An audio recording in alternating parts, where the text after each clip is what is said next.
ఏకదంతముమాపుత్రం నమామి గణనాయకం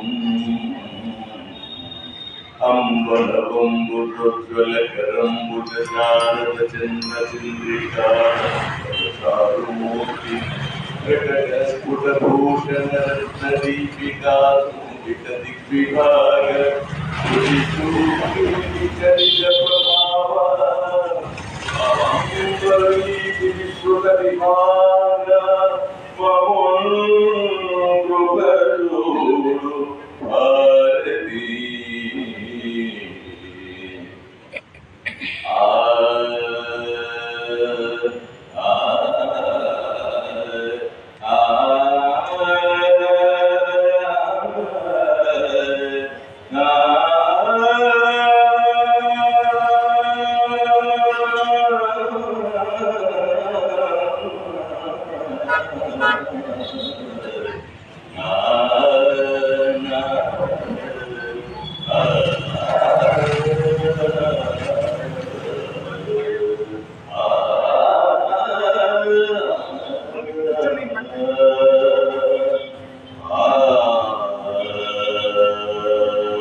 భగవద్భక్తులైన అందరికీ నమస్కారం. నిన్నటి రోజున హనుమ అమ్మ సీతమ్మతో మాట్లాడి ఇక వెళ్ళిపోదామని సంకల్పించుకుని ఒక్కసారి తన స్థాపనమైనటువంటి ఆ ఆర్చి మీద కూర్చుని ఒక ఆలోచన చేశాడు. ఏమని, ఇలా వెళ్ళిపోయినట్లయితే నా మిత్రులంతా కూడా, మంత్రులు వీళ్ళందరూ కూడా అక్కడ ఏం చూసావు, ఏమొచ్చావు, ఏం చేసి వచ్చావు, ఏమిటి సంగతి, సైన్యం ఎంత, బలం ఎంత, రాజవీధులు ఎలా ఉన్నాయి, వారి సంగతి శక్తి సామర్థ్యాలు తెలుసుకోవాల్సి ఉంది అని అడుగుతాడు. అందుకని వీరి శక్తి సామర్థ్యాలు కూడా తెలుసుకుందాం ఒకసారి అనుకున్నాడు. అనుకుని యోచన చేశాడు. యోచన చేసి ఏం చేస్తే ఇక్కడ అలజడి కలుగుతుంది, కోలాహలం ఏర్పడుతుంది అనుకుని ఒకసారి ఏం చేశాడు, ఈ అశోకవనము రావణుడు అందంగా పెంచుకుంటున్నాడు. ఈ అశోకం అనే గార్డెన్ అందంగా పెంచుకుంటుంటాం మక్కువగా. మన చంటి బిడ్డను చూసినట్టుగా దాన్ని చక్కగా ఎలాగైతే చూస్తూ ఉంటామో అలా పెంచుకుంటున్నాడు ఈ అశోకవనాన్ని రావణుడు. అలా పెంచుకుంటున్నాడు కదా, రాముడికి మిగిలి ప్రీతిపాత్రమైనటువంటి ఈ అశోకవనాన్ని పాడు చేస్తే ఇక్కడ ఏదో అలజడి జరుగుతుంది. జరిగితే అది రావణుడి దగ్గరికి తెలుస్తుంది. ఎలాగో రావణుడు మందిరానికి వెళుతాం అని హనుమంతుని ఉద్దేశించాడు. రావణుడి దగ్గరికి వెళ్ళి తపోవనం చేద్దాం. ఆ వంకను రాజకుమారులు ఎందరూ ఉన్నారు, సైన్యాధిపతులు ఎందరూ ఉన్నారు, బలం ఎంత, భార్యం ఎంత, ఇదంతా కూడా చూసినట్టు అవుతుంది. రావణుడికి తపోవనం చేసినట్టు అవుతుంది. ఆ దశకంఠుడిని చూడాలనే రకంతో ఏం చేశాడు, దూసెనులాగెను కోసెను త్రించెను, దూసెనులాగెను కోసెను త్రించెను అన్ని చిందరవందరగా లాగేశాడు, పోసేశాడు, పీకేశాడు. ఒక్క చెట్టు గొడవలకి బలమైన వృక్షాన్ని చుట్టూ గిరిగిరా తిప్పి వేరే వృక్షాన్ని కొడుతున్నాడు. అక్కడంతా కూడా క్షణకాలంలో ఏమైపోయింది, ఆ వనమంతా నాశనం అయింది. ఇదంతా నాశనం చేస్తూ ఉన్నాడు. ఊరుకుంటానికి కాపలాపంతులు ఉండాలి కదా, అక్కడ సెక్యూరిటీ గార్డ్స్ ఉండరు అని వాళ్ళు వచ్చారు ఆయుధాలతో. వాళ్ళందరినీ చితకబాదేశాడు. చావు దెబ్బలు తిని వాళ్ళు పై వాళ్ళకి రిపోర్ట్ చేయడానికి వాళ్ళు వెళ్ళారు. ఎప్పుడైతే పై వాళ్ళకి చెప్పడానికి వెళ్ళారో పైనుంచి మళ్ళీ సైన్యం వచ్చింది, 1000 మంది సైన్యం. ఆ 1000 మంది సైన్యాన్ని కూడా అక్కడ చెట్లతో సైన్యానికి బలమైన కొమ్మలు పీకి వాటిని ఆయుధాలుగా ఉపయోగించి వాళ్ళందరినీ చంపేశారు. 1000 మంది రాక్షసులు. ఇప్పుడైతే 1000 మంది రాక్షసులను చంపేశాడో ఈ వార్త రాజప్రసాదానికి వెళ్ళింది. మంత్రిమండలి చర్చించుకుంది. ఎవరో కోతి వచ్చాక మనకు అశోకవనాన్ని పాడు చేశాక మన సైనికులను చంపేశారు అని చెప్పి వార్త వచ్చేటప్పటికి సరే 1000 మంది వచ్చినా చనిపోయారా, ఒక కోతితో యుద్ధం చేయలేక అని ఏం చేశారు, జట్టలను పంపించారు 10,000 మందిని. ఆ 10,000 మందిని కూడా తన గోళ్లతోనూ పాదములతోనూ అదిమి పట్టి గిరగిరగిరా తిప్పి వాళ్ళు 10,000 మంది సైనికులను చంపేశాడు హనుమ. ఎప్పుడైతే 10,000 మంది సైనికులను చంపేశాడో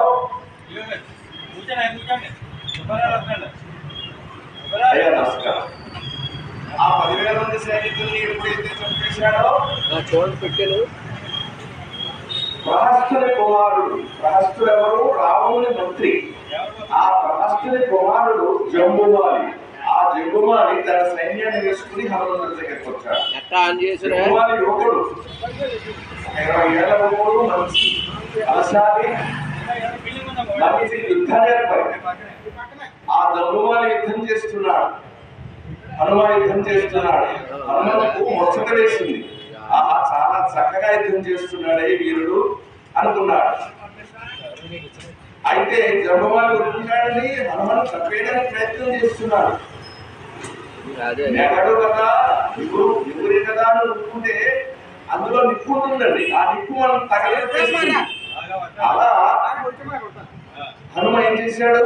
ఊరుకోకుండా హనుమను చంపేద్దామని ఆయన రథం నుంచి ఒకసారి కత్తి దూసి పైకి ఎగిరాడు. ఎప్పుడైతే పైకి ఎగిరాడో హనుమంతుడు 2 కాళ్ళు పట్టుకుని గిరగిరా తిప్పాడు. తిప్పి బాగాడు. ఆ కొండలకు బండలకు వేసి జంబుమాలి చనిపోయాడు. ఈ వార్త మళ్ళీ అక్కడికి వెళితే ఈసారి స్వయంగా రావణుని కుమారుడే వచ్చాడు. ఎవరు? అక్ష కుమారుడు. రావణునికి 2 కుమారులు, దశరథుడు, ఇంద్రజిత్తు, అక్ష కుమారుడు. అక్ష కుమారుడు చిన్న కుమారుడు. ఈ అక్ష కుమారుడు దర్శనం చేసుకోవాలి. అక్ష కుమారుడు 10,000 మంది సైనికులు తీసుకుని వచ్చాడు. వచ్చి చక్కగా యుద్ధం చేస్తూ ఉన్నాడు. ఆ అక్ష కుమారుడు కూడా చంపేశాడు భగవంతుడు. ఎప్పుడైతే అక్ష కుమారుడు చనిపోయాడో రావణుడు చాలా చింతాక్రాంతులు అయ్యాడు. రావణుడు ఇంతమంది సైన్యాన్ని చంపేశాడు, 700 కుమారులను చంపేశాడు, 10,000 మంది సైన్యాన్ని చంపేశాడు. నమ్మకంగా 1000 మంది ముందు పెడితే ముందు 1000 మందిని చంపేశాడు. కానీ సైన్యం అంతా పోయింది. జంబుమాలి మంత్రి ప్రహస్తుడు, రావణుని మంత్రి ప్రహస్తుడు, ఆ ప్రహస్తుడు కుమారుని చంపేశాడు. మంత్రి కుమారుడు ఏమిటి? ఇప్పుడు సాక్షాత్తు రావణుని కుమారుడే వచ్చాడు. అక్ష కుమారుడు, అక్ష కుమారుడిని చంపేశాడు. రావణుడికి విషాదం ఏర్పడింది. ఇంద్రజిత్తుడు పిలిపించాడు. ఇంద్రజిత్తుడు పిలిపించి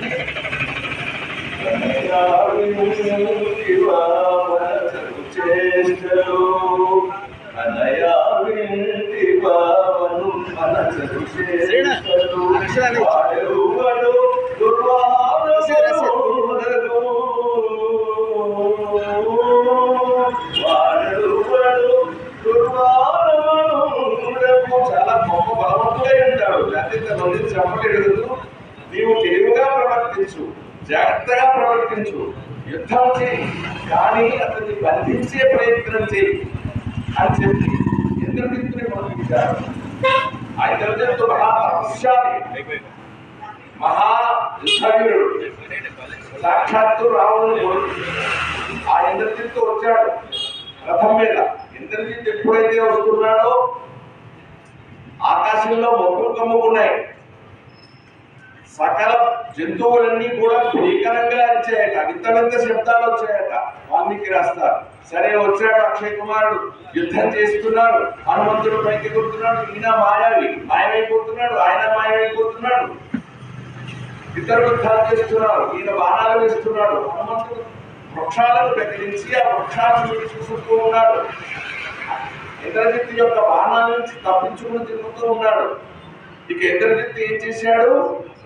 ఇలా ఎంతసేపు పోరాడినా లాభం లేదని తండ్రిగా చెప్పాడు కదా. రాముడు ఏం చెప్పాడు? బంధించి తీసుకురావాడి సంగతి చూద్దాం అన్నాడు రాముడు. అందుకని ఏం చేశాడు? ఒక్కసారి బ్రహ్మాస్త్ర ప్రయోగం చేశాడు. అసలు బ్రహ్మాస్త్రం అంటే ఇంక తిరుగులేదని చంపేయాలి. అంటే హనుమంతుడికి ఒక వరం ఉన్నది, బ్రహ్మవరం, ఏమీ చెయ్యదని. హనుమకు తెలుసు, వీళ్ళకి తెలియదు కదా. కానీ ఏం చేశాడు? బ్రహ్మాస్త్రాన్ని బంధించమని ఆదేశించి మంత్రించి అభిమంత్రించి విడిచిపెట్టాడు ఇంద్రజిత్. ఆ బ్రహ్మాస్త్రం ఎడావిడుతుంది. కాలకంఠ కఠోర కంఠ మూల విషగ్ని కీలలు చెలరేగి వ్రాలెనగ దుర్భర పాదోది గర్భ నిర్భేద్యమై బడవగ్ని పొంగుచు వచ్చెనగ చెట్ట చెట్టారావ సంచలిత సర్వ దిగంత భారై విదవగ్ని రేగనగ ప్రళయ భయంకర ప్రబల సంజలితులో కోటి భాస్కరుడు పడినగా జగతి రగిలి పగుల భగ భగమంటలు వెంటనంట పొగలు విగులరేగ సర్వ వింగారమై వచ్చి బ్రహ్మాస్త్రంబు హనుమను బంధించే.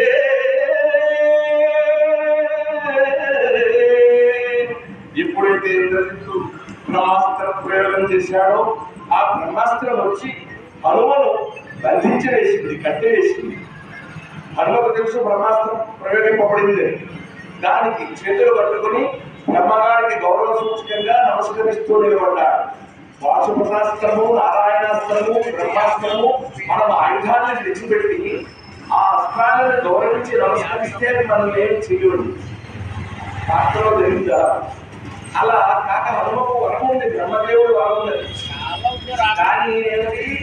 కట్టుబడినట్టు నటించాడు. ఈయన ఉద్దేశం ఏమిటి? దశకంఠుడి దగ్గరికి వెళ్ళాలి, అక్కడ బలం చూడాలి, దశకంఠుడికి హితబోధ చేద్దామనే సంకల్పంతో బంధింపబడినట్టుగా నటించాడు. ఎప్పుడైతే అలా నటించాడో చుట్టూ సైన్యం ఉంటుంది కదండి, రాక్షస మూకలు. వాళ్ళు ఏం చేశారు? దొరికాడు అని చెప్పి మళ్ళీ నారమోకులు తీసుకొచ్చి తాళ్ళు పగ్గాలు తీసుకొచ్చి మళ్ళీ బంధిస్తున్నారు.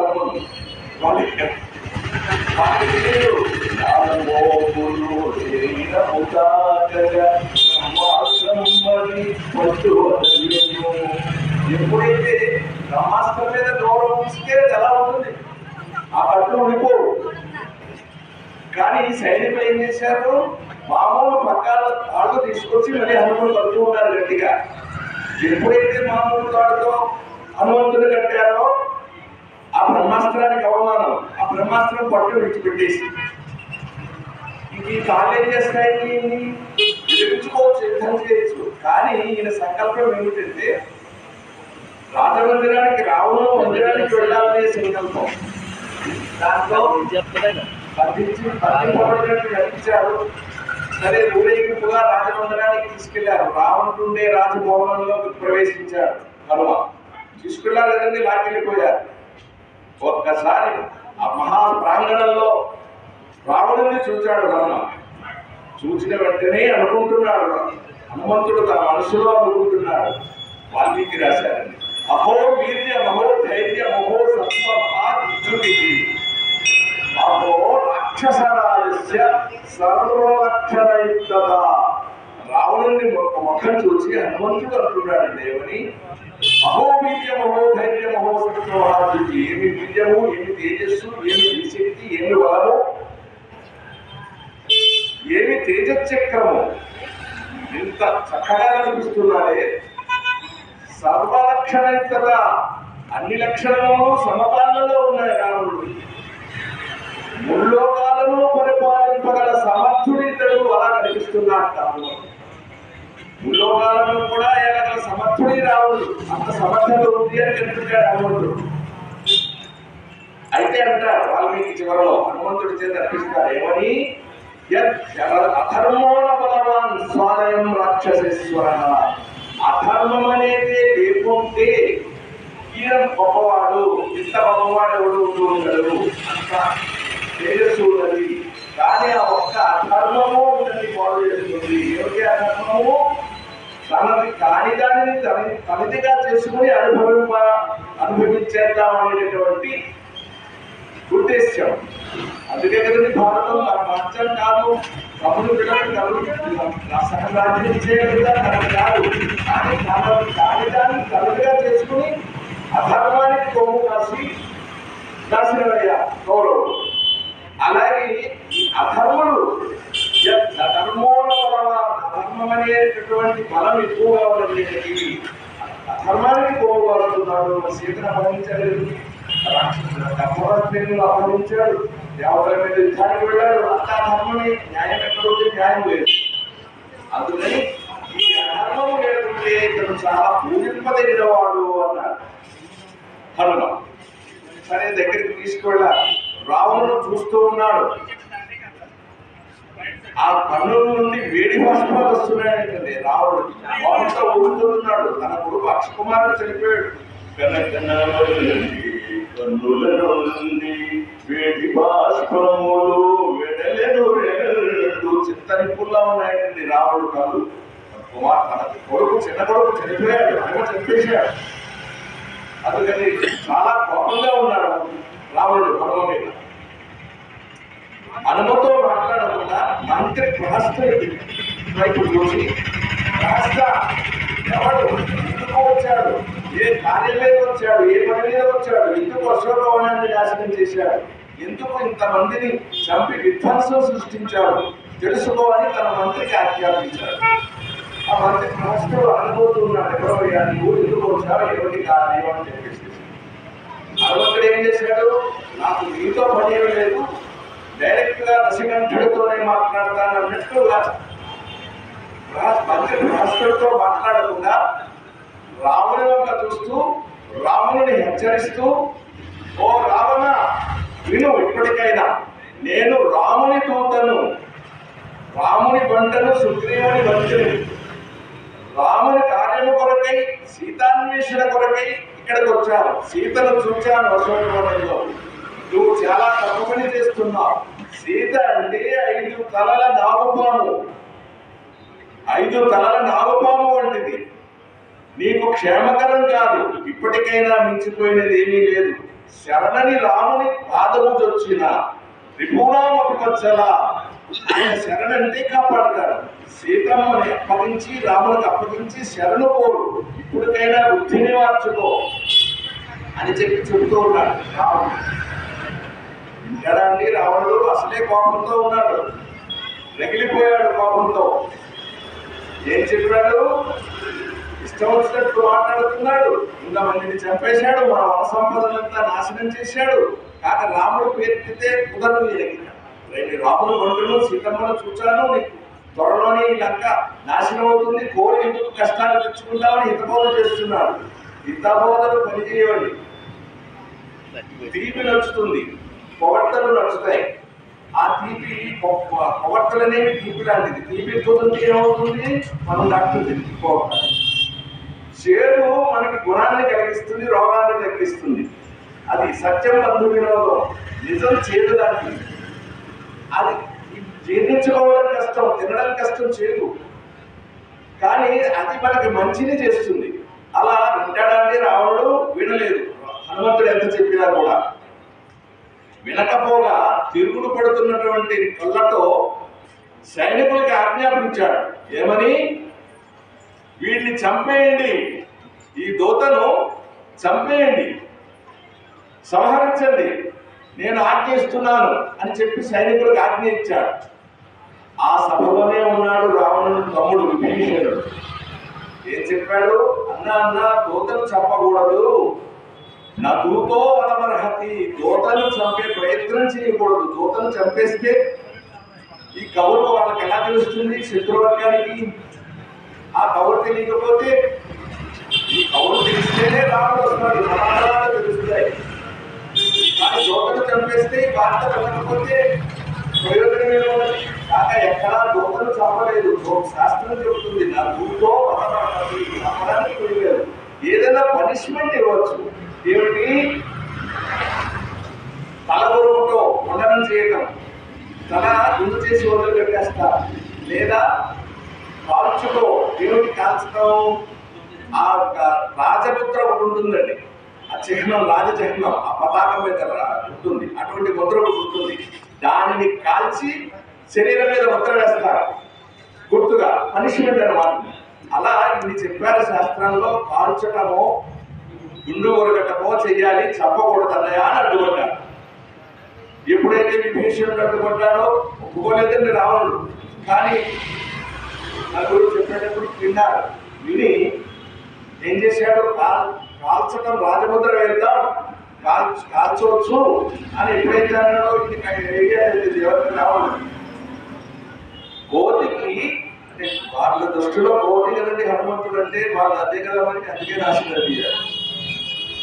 ఆనుకూలము తోక ప్రాణము, ఆ తోకకు నిప్పట్టించండి, నిప్పట్టిస్తే శరీరము కానీ చిందులు వేస్తాడు, మనం చూసి సంతోషిస్తాం అని చెప్పి ఆజ్ఞాపించాడు రాముడు. ఎప్పుడైతే రాముడు ఆజ్ఞాపించాడో ఈ సైనికులు కూడా, శత్రు సైనికులు హనుమంతుడి మీద కోపంగా ఉన్నారు. తమ రాక్షస సేన అంతా చాలా నాశనమైంది. కొడుకుకు తండ్రి లేడు, తండ్రికి కొడుకు లేడు, అలా చాలా మంది 10,000 మంది ఒకసారి, 1000 మంది ఒకసారి సైన్యం అంతా అశ్వభవనంలో చంపేశారు కదండి. కోపంతో రగిలిపోతూ ఉన్నారు వీళ్ళంతా. ఎప్పుడైతే రాజుగారు ఆగ్రహించారో రావణుడు, రాజుగారు చూడే దెబ్బలకు పొదవండి, వెంటనే ఇల్లు పెట్టి పంట కొలదిగా పట్టుగా వచ్చిన, పంట కొలదిగా పట్టుగా వచ్చిన గుడ్డలతో చుట్టి బాగా కడవలతో గడువడిగా తెచ్చిన తైలము తడిపిడితో తైలము వేసి తడిపిస్తున్నా తోకం తడిపేశారు, గుడ్డ చుట్టేశారు. ఆ తోక ఇక్కడ ఏం జరుగుతుందండి, వీళ్ళు గుడ్డ చుట్టూ ఉంటే తోకకు తోక పెరుగుతూ పోతోంది. అందుకని ఇంకా తీసుకొచ్చి ఇంకా చుట్టుకున్నారు, ఇంకా పెరిగిపోతోంది.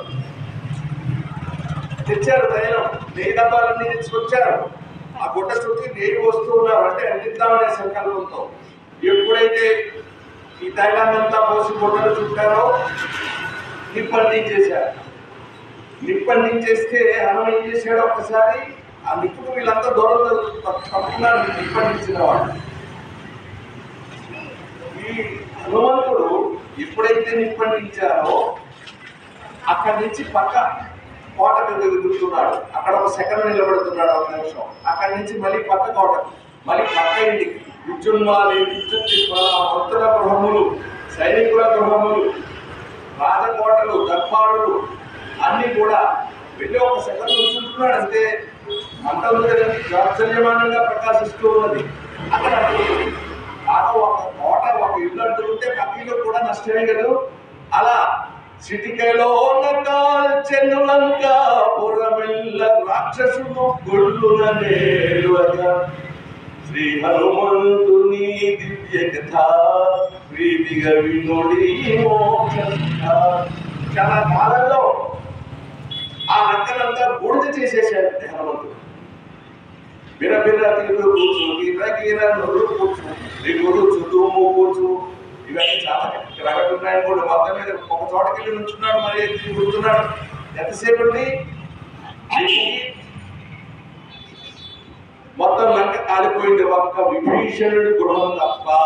అంటే విభీషణుడు గృహం దగ్గర నుంచోలేదండి ఈయన.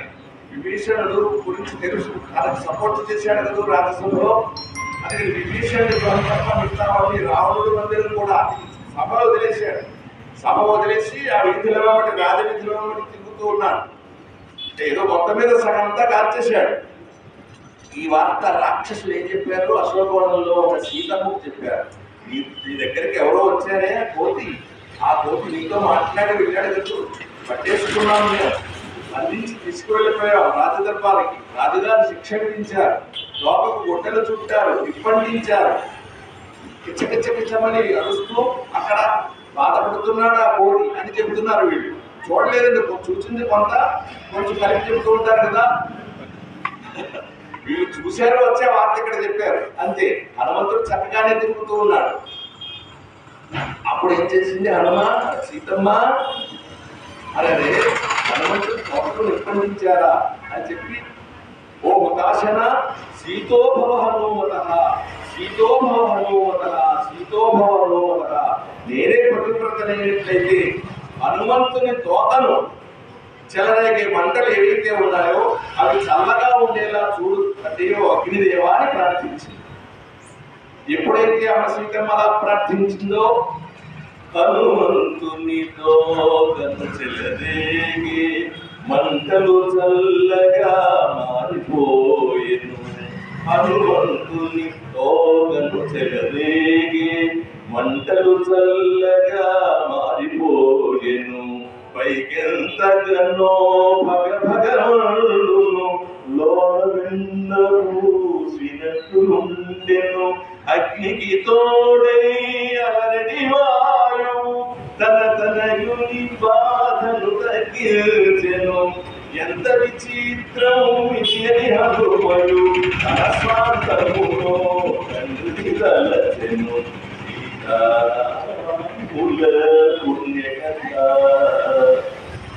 హనుమంతుడికి వేడిగా లేదండి, చల్లగా నవనీతము పూసినట్టుగా ఉందటండి. మరి ఇక్కడ తోకకు నిప్పు ఉంటే మన తోక కాలాలి, శరీరం వెచ్చబడాలి. హనుమంతుడికి ఏమీ కూడా కించిత్తు కూడా ప్రమాదం జరగలేదు, వేడే లభించలేదు. పైగా నవనీతం పూసినట్టుగా వెన్నపూస పూసినట్టుగా చల్లగా ఉండటండి. ఎంత విచిత్రం ఇది అనుకుని అమ్మ సీతమ్మకు, రాములకు, తన తండ్రి వాయుదేవులకు కూడా నమస్కారం చేసుకుని అమ్మ సీతమ్మ చెప్పి పతివ్రతగా ధర్మం ఉందండి. భగవంతుడికి, భగవద్భక్తులకి అది పృథ్వీం శీతలతాం మేరు ఉత్కలతాం, మేరు పర్వతము రచనగా అయిపోతుందండి. మేరు ఉత్కలతాం తృణం కుశలతాం, గట్టిపరక క్షేమంగా ఉంటుందండి. జలం స్థలధితాం, జలము స్థలం అయిపోతుందండి. స్థలం జలధితాం ఆయన సంకల్పించుకుంటే సాక్షాత్తు నారాయణుడు కదండి రాముడు. లక్ష్మీదేవి, నారాయణుడి భార్య లక్ష్మీదేవి సీతమ్మ. అందుకని సీతమ్మ సంకల్పించుకుంటే హనుమకు చల్లగా అనిపించిందండి. నిప్పు సెగలు ఏమీ లేకుండా, వేడిమి లేకుండా. ఇక చూశాడు, అంతా కాలుతూ ఉంది లంక దేదీప్యమానంగా, స్వర్ణలంక. అసలు ఈ బంగారు కరిగి కాలువలా ప్రవేశిస్తుందండి. ఆ బంగారం కాపడాలు చేశారు కదండి. ఆ స్తంభాలకు, గోడలకు, గుమ్మాలకు ఆ బంగారం అంతా కాలిపోతుంది. వారు గగ్గోలు పెడుతున్నారు, రాక్షసులు పరిగెడుతున్నారు, అటు పరిగెడుతున్నారు, ఇటు పరిగెడుతున్నారు.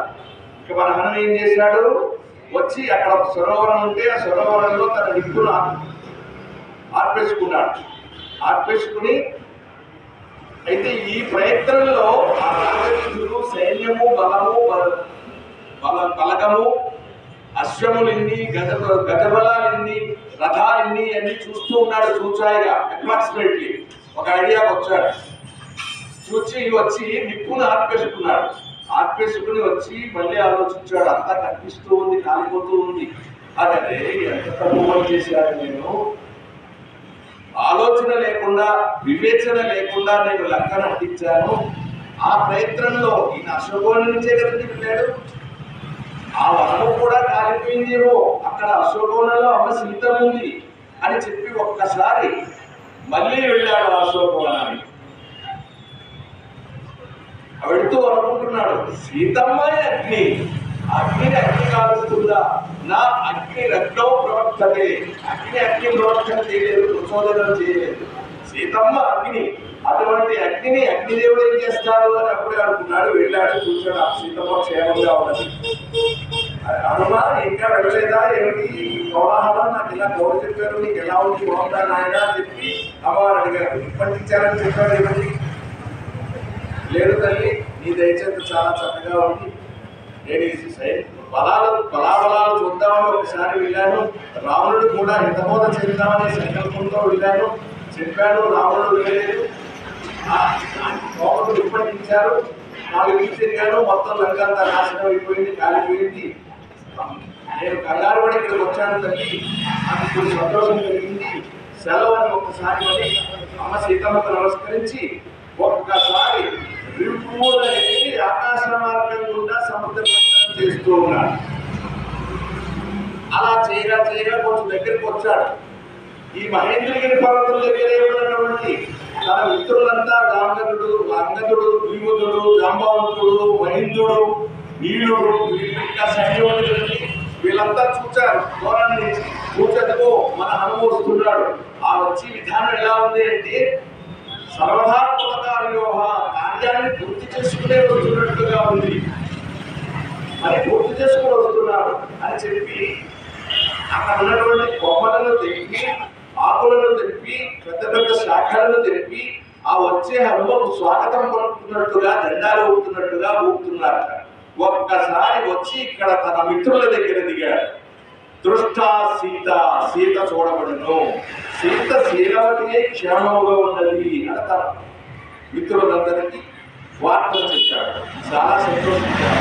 సర్వేశ్వర కోసం వెళ్ళారు, సీత సుఖంగా ఉంది అంటే ఈయన వెళ్ళిన కథ, మధ్యలో కథ, అక్కడ జరిగిన యుద్ధం ఇవన్నీ తర్వాత చెబుతాడు ప్రశాంతంగా. ముందు వచ్చిన వెంటనే ఒక వాక్యంలో సీత చూడబడను, సీతను చూచాను, శీలవతియే సీత ఉన్నది అని చెప్పాడు. చాలా సంతోషించారు.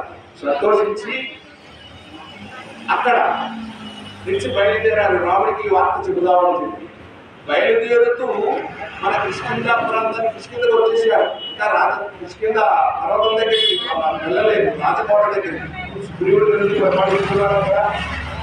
కిష్కింద ఎప్పుడైతే చేరారో అక్కడ మధువనము అని ఉంది. ఇక్కడ అశోకవనం ఎలాగో అక్కడ మధువనం కూడా సుగ్రీవుడి పాలనలో ఉంది. దధిముఖుడు అనేటటువంటి సుగ్రీవుడి మేనమామ దానికి కాపాదారుగా ఉన్నారు. ఆ వనాన్ని చూస్తూ ఉన్నారు. ఆ మధువనంలో చూస్తా ఉన్నారు. అందరినీ పర్మిషన్ అడిగారు. అందరూ యువరాజుని, యువరాజా అనగా ఈ మధువనంలో తిరుగుతాం, ఒక్కసారి మీరు పర్మిషన్ ఇవ్వాలి, అనుమతి ఇవ్వాలి అని చెప్పి అడిగారు.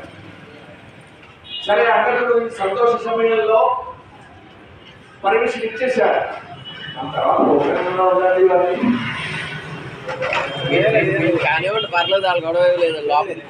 పర్మిషన్ ఇచ్చేసాడు. వాళ్ళు కూర్చుంటారు. ఎప్పుడైతే పర్మిషన్ ఇచ్చాడో వీళ్ళందరూ కూడా దాని పేరే మధువనం. ఆ మధువనంలో ఉన్నటువంటి మధువునంతా మత్తుగా గురోలి చక్కగా ఆనందించి దూడుతూ తేలుతూ ఆనందిస్తూ నృత్యంతికేచి ప్రణవంతికేచి గాయంతికేచి పాటలు పడుతున్నారు. అంటే మత్తుకొని ఆ మధురసం వచ్చే మత్తుని పొందారు. అక్కడ మధువు దొరుకుతున్న వాటిని విప్పపు చెట్లు వాటితో తయారు చేసిన మధువు ఇవన్నీ ఉన్నాయి. ఆ మధువు వచ్చే మత్తును కొని ఒకరు పాటలు పడుతున్నారట, ఒకరు నాట్యం చేస్తున్నారట, ఒకరు సంపాదిస్తున్నారు, ఉతుకుతూ ఉన్నారు. అలా ఆ మత్తు పదార్థముల చేత మత్తును కొని చాలా సంతోషంగా అంటే పార్టీ చేసుకున్నారు. అది సీతను చూసొచ్చి ఇక్కడ పార్టీ చేసుకున్నారు. సరే, ఆ దధిముఖుడు అడ్డుకున్నాడు. వీళ్ళందరూ కలిపి, అతను మహాబలవంతుడు, సుగ్రీవుడికి మేనమా, ఆ దధిముఖుడిని కొట్టి ఆ మధువనాన్ని పాడు చేశాడు. అంటే తాగారు శుభ్రంగా. ఇక్కడ వాల్మీకి చెబుతారు ఏంటి, అక్కడ అశోకవనాన్ని నాశనం చేశాడు వనవరాంకలో, ఇక్కడ మధువనాన్ని నాశనం చేశాడు. రెండో వనమే ఇది మధువనము, అది అశోకవనము, శోకము లేనిది. ఏమిటి అంటే మనకి అన్నమాచార్య వారి కీర్తన ఉందండి.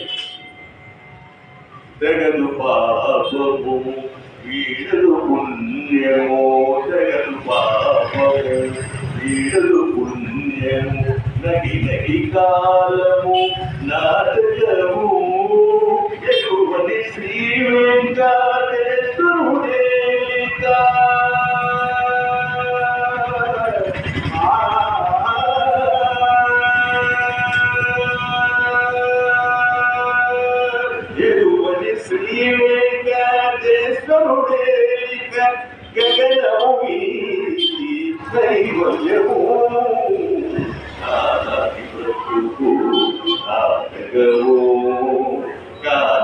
కన్నది కైవల్యము.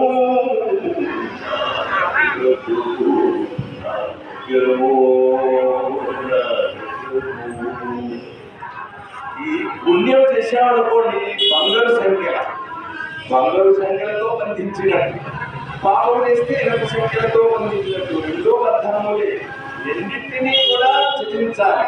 బంధనము లేనిది కావాలి, మోక్షము కావాలి. అందుకనే ఇక్కడ అశోకవనాన్ని నాశనం చేశాడు, ఇక్కడ మధువనాన్ని నాశనం చేశాడు.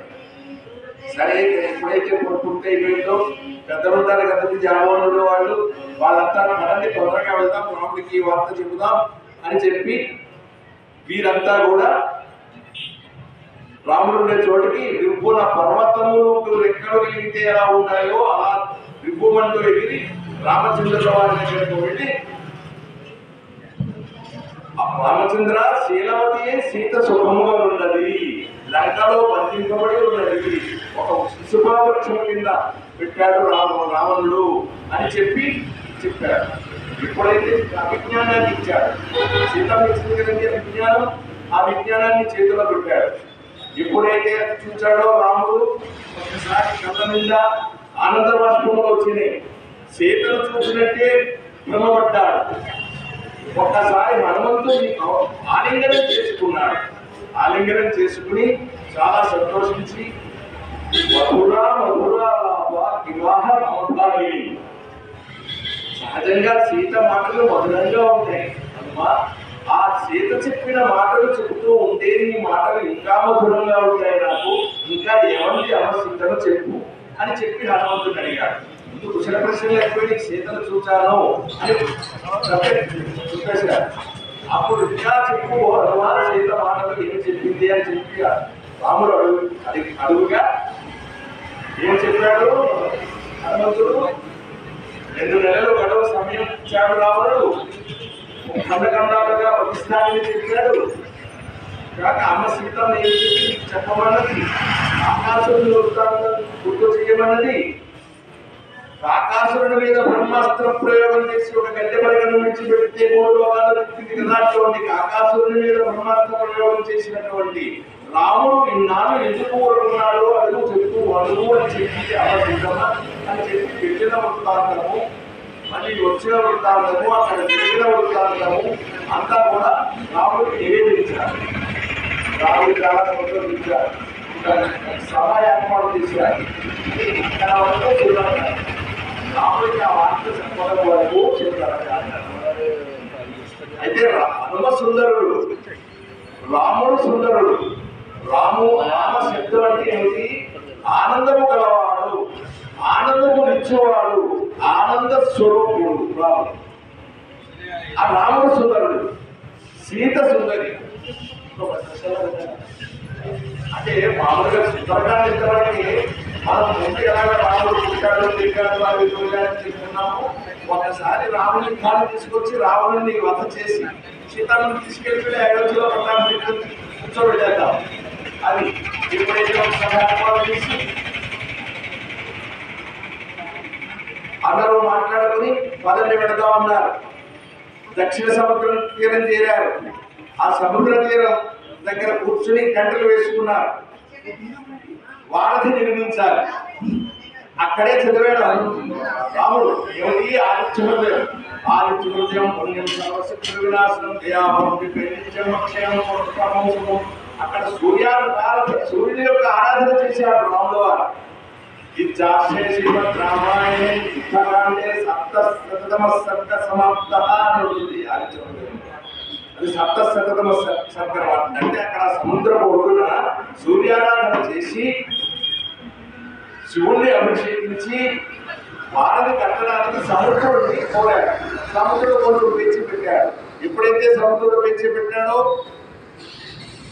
అస్త్రం ప్రయోగించబోయాడు. సముద్రుడి సంగతి చూద్దామని వెంటనే సముద్రుడు ప్రత్యక్షమై హనుమా అమ్మా నీకు దారి ఇస్తున్నాను, సేతువు నిర్మించుకో అని చెప్పి అనుమతించాడు. ఇక సేతువు మన నీలుడు విశ్వకర్మ కొడుకు నీలుడు. విశ్వకర్మ అంటే మొత్తం సృష్టికి విశ్వకర్మ, మైసభ నిర్మించినటువంటి విశ్వకర్మ. ఆ విశ్వకర్మ పుత్రుడు నీలుడు ఇంజనీర్. ఆ ఇంజనీర్ సాయంతో నీలుడు సాయంతో వీరందరూ కూడా డిజైన్ వేసి ప్లాన్ వేసి అక్కడ రామ సేతువు నిర్మించారు. వాల్మీకి మీద వారధి నిర్మించారు. సముద్రం మీద వారధి నిర్మించారు. ఆ వారధి నిర్మాణం చేస్తూ ఉండగా అక్కడ సుగ్రీవుడు లంకలో చెప్తూ ఉన్నాడు. ఇంత వినాశనం జరిగింది కదండి. సుగ్రీవుడు కాదు, అని విభీషణుడు అన్నకి చెప్తున్నాడు. ఇప్పటికైనా మేము చెప్పింది లేదన్నా, ఇంత నష్టం జరిగింది, ఇప్పుడైనా సీతమ్మను అప్పగించి రాముని శరణు అని చెప్తూ ఉంటే కోపం వచ్చింది రావణుడికి. చావు దెబ్బలు కొట్టి చంపేస్తానన్నారు విభీషణుడు రావణుడు అన్నగారు. ఇక అక్కడి నుంచి పారిపోయి వచ్చాడు విభీషణుడు. వాల్మీకి అంటారు ఆ సముద్రం దాటి వచ్చేసాడు. ఇక్కడ డేరాలు వేసుకుని ఉన్నారు కదండి. వాల్మీకి చెబుతూ ఉన్నారు, అంతరిక్షగత శ్రీమాన్ సుఖసుప్త పరంతప. అంతరిక్షమున నిలబడి గాలిలో నిలబడ్డాడు. ఎందుకు? ఆ పార్టీ నుంచి ఈ పార్టీకి వచ్చాడు. వీళ్ళు నమ్ముతారో నమ్మదో తెలియదు, జాయిన్ చేసుకుంటారో లేదో తెలియదు, అందుకని గాలిలో నిలబడ్డాడు. వీళ్ళు చెప్పుకోమంటే లేకపోతే వీళ్ళకి శత్రువు కదండి. విషయంలో మంచివాడని హనుమంతుడికి తెలుసు, రాముడికి తెలుసు. వద్దంటే లేకపోతే బంధిస్తే ఆ శత్రు సైన్యం నుంచి దొరికాడు, రాముడు తమ్ముడని బంధిస్తే అలా వచ్చి గాలిలో నుంచున్నాడు అనమాట. అటువంటి గాలిలో నుంచున్న విభీషణుడికి ఏం చెప్తున్నాడు వారికి? శ్రీమాన్ అంతరిక్షగత శ్రీమాన్ సుఖసుప్త ఆకాశమార్గాన్ని రావణుణ్ణి అధర్మాన్ని విడిచిపెట్టి ధర్మం వైపు ఎప్పుడైతే ప్రయాణం చేశాడో శ్రీమంతుడు అయిపోయినాడు. భగవంతుడి వైపు ఎప్పుడైతే తిరిగాడో, మనం ఒక అడుగు భగవంతుడి వైపు వేస్తే మన కోసం ఆయన మొదటగా వేస్తాడు, కిందకి వస్తారు. అలా దాన్ని సూచించడం కొరకు వచ్చాడు విభీషణుడు, శరణు కోరాడు. అందరూ వద్దన్నారు. హనుమంతుడు సపోర్ట్ చేశాడు. నాకు రావణుని సభలో నన్ను చంపేద్దామని చంపేమని రావణుడు ఆజ్ఞాపిస్తే విభీషణుడు అడ్డునిచ్చాడు. విభీషణుడు సాత్వికుడు, విభీషణుడు మంచివాడు, మన పార్టీలో జాయిన్ చేసుకుందామన్నాడు. అన్న రాముడికి తెలుసు కదండి అంత. అభయం సర్వభూతేభ్యో దదామి యత్కృతం మమ. అభయం శరణన్న వారికి అభయం ఇస్తారు. సకృదేవ ప్రపన్నాయ తవాస్మీతి యాచతే. ఎవరైతే అడుగుతారో అభయం సర్వభూతేభ్యో, సర్వభూతములకు కూడా దదామ్యేద వ్రతం మమ అన్నాడు. అది నా వ్రతం. వ్రతాన్ని పాడు చేసుకోవడానికి వ్రత నియమాన్ని. అందుకని శరణం అన్నాడు. భీషణుడు జాయిన్ చేసుకున్నాడు, అంగీకరించారు. తమ పార్టీలో జాయిన్ చేసుకున్నారు. జాయిన్ చేసుకుని అక్కడ ఏం చేశాడు? ఇంకా వాంతి కడుతూ ఉన్నారని అక్కడే అభిషేక జలాలు ఇప్పించి లంకా రాజ్యాన్ని విభీషణుడికి పట్టాభిషేకం చేశాడు. భారతి రావలేదు, యుద్ధం జరగలేదు. మరి ఎంత సమర్థత ఉండాలండి?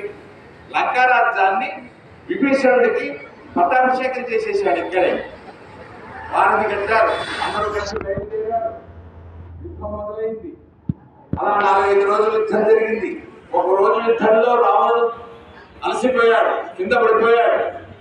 రాముడు చెబుతున్నాడు, ఓ దశకంఠ, నువ్వా అలసిపోయావు, రథమా విరిగిపోయింది, గుర్రములు అలసిపోయింది. ఇంటికి వెళ్ళి విశ్రాంతి తీసుకుని రేపురా యుద్ధానికి మళ్ళా యుద్ధం చేద్దాం. ఇప్పుడు ప్రస్తుతానికి పో శక్తి పంపించేశాడు. అంటే ఎంత శక్తి ఉండాలి? ఎప్పుడు వచ్చినా నేను చంపేస్తానని దిశక్తి కదా రాముడికి. పరాభవింపబడి ఓడిపోయి వెళ్ళిపోయాడు రాముడు. ఆ కర్ణాటక యుద్ధంలో వచ్చాడు, యుద్ధం చేశారు, బాగా దీటుగా యుద్ధం చేశారు, గట్టిగా చేస్తున్నాడు రావణుడు. రాముడికి రథం లేని కారణం చేత హనుమంతుడు తన రావణుడు భుజాల మీద కూర్చోబెట్టుకుని యుద్ధం చేస్తున్నారు. ఏం చేశాడు రావణుడు? హనుమంతుడు వచ్చాడు బాణాలతో. ఆ హనుమంతుడు బాణాలు తగిలి ఎర్రని పర్వతంలా కనిపిస్తున్నాడు. పర్వతం మీద ఒక ఎర్రని పూలు మందార పూలు అలా ఎంతగా కనిపిస్తున్నాడు. చూశాడు రాముడు. రాముడు ఎప్పుడూ కోపం లేదండి. వాల్మీకి చెప్తారు, కోపాన్ని తెచ్చుకున్నవాడే, అంటే కోపాన్ని అరువు తెచ్చుకున్నవాడే. అరువు తెచ్చుకున్నామంటే మీకు 10 రూపాయలు అప్పు తీసుకున్నాం మళ్ళీ ఇచ్చేయాలి కదా, అలా తెచ్చుకున్నవాడే అని రాశాడు. కానీ ఇప్పుడు తన భక్తుడైన హనుమకు గాయాలు కలిగితే కోపస్య వశమేవా, సాధారణ వాళ్ళు మానవుని వల్లే కోపానికి వశమైపోయాడట. ఎప్పుడైతే కోపానికి వశమైపోయాడో కేకల యుద్ధం చేశాడు రాముడు కూడా. ప్రయోగించి మంత్రాస్త్రాలతో బాణం వేశాడు, రావణుని చంపేశాడు. ఎప్పుడైతే రాముడు అర్థమైపోయాడో విభీషణుడు అక్కడ సీతమ్మకు కౌరులు పంపారు, సీతమ్మను తీసుకొచ్చారు. అగ్ని ప్రవేశం రాముడు చేయమని లేదండి, మూలంలో చదవాలి. మనం మూలంలో చదివితే తెలుస్తుంది. ఆ అగ్ని ప్రవేశం చేయమని లేదు, సీతమ్మే అగ్ని ప్రవేశం చేసింది. చేసిన తర్వాత అక్కడ లక్ష్మణ విమానం ఉన్నది.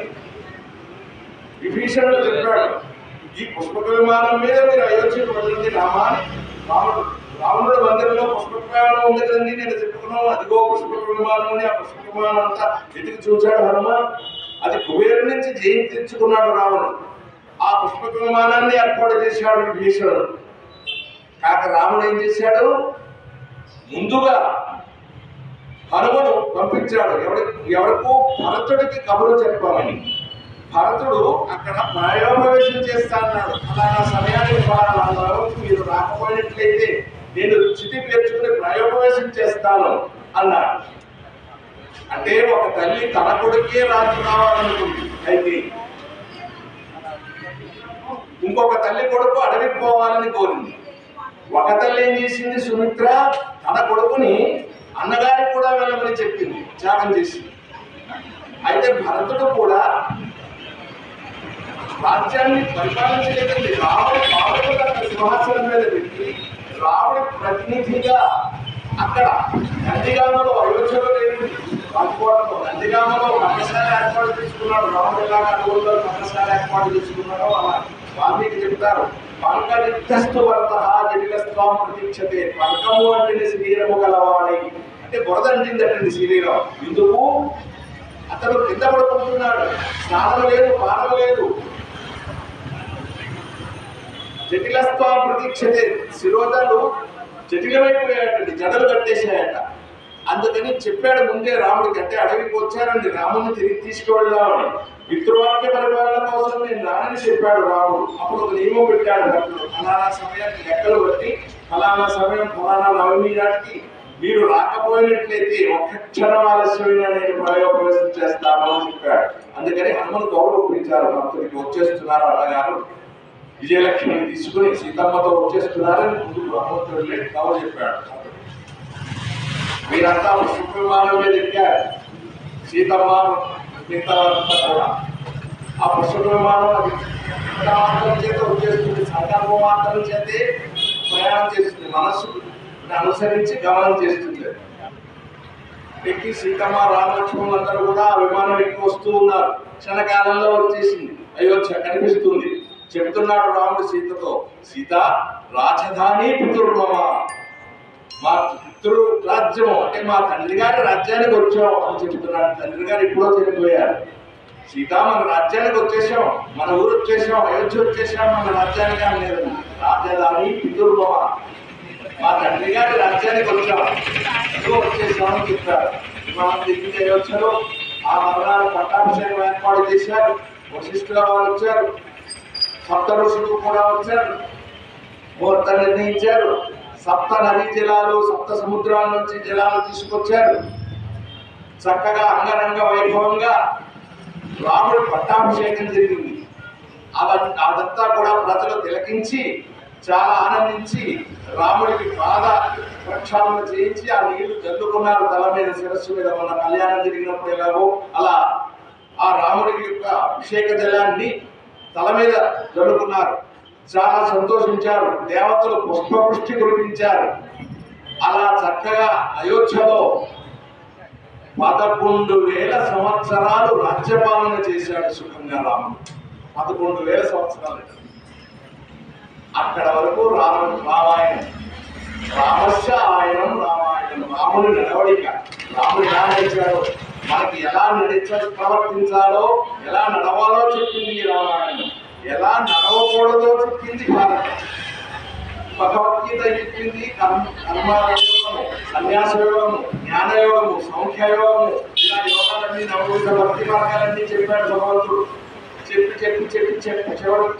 చెప్పాడు చివరకు, అర్జున నీకు ఏది సులువో అదనుసరించు, ఇదే అనుసరించు, నన్ను నమ్మండి నల్ల ఇదే చెయ్యండి అనలేదు. గౌరవం చెయ్యి, ఇంకోటి చెయ్యి, నీకు ఏది నచ్చితే అది చెయ్యి, ఏది సులువో అది చెయ్యి.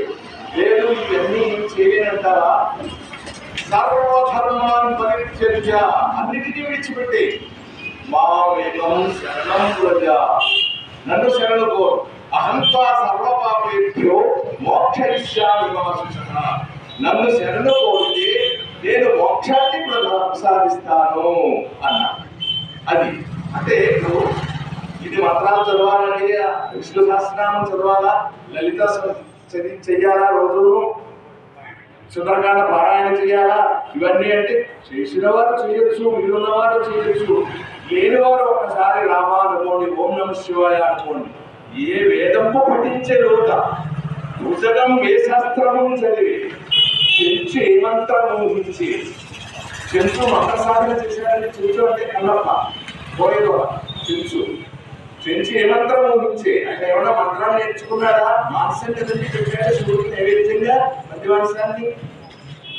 భుజగం ఏ శాస్త్రము చదివి, సర్పము శాస్త్రం చదువుకుందా?